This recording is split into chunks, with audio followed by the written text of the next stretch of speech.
After getting your company all set up, you will be prompted to create your first customer.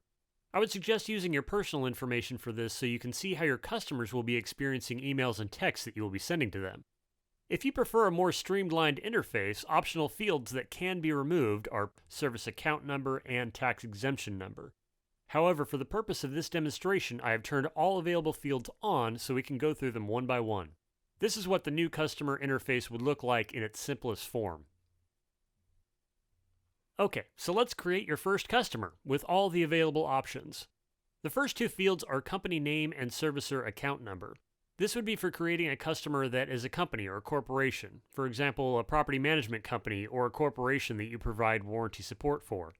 If a company name is used, the first and last name fields are not required. For this demonstration, I'm going to make a regular customer.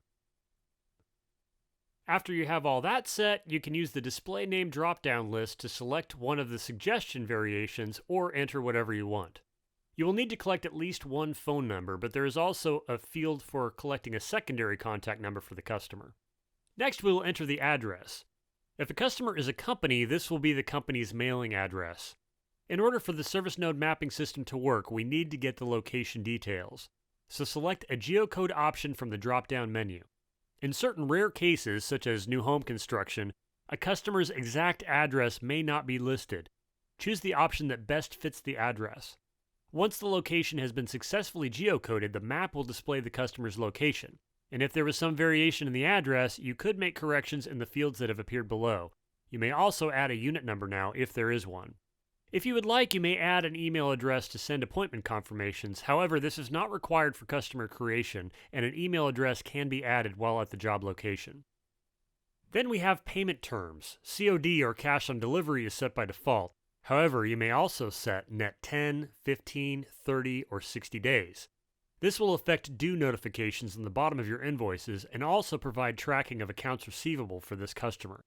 If the customer requests tax exemption, you can enter their tax ID number here. Then we have an option to rate the customer. They can rate us, so why shouldn't we rate them? This is for internal use only, and customers will not know their rating.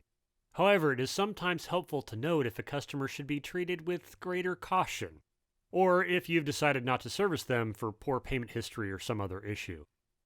And lastly, there's a notes field where you can make general notes about this customer. Now for this tutorial, I'm going to quickly make one more customer that is a company, and we'll use these customers to create two job variations in the next video. Company name, servicer account number. I'll set the first name as our point of contact within the company. We'll say their name is Chris. Display name, company, phone number, mailing address,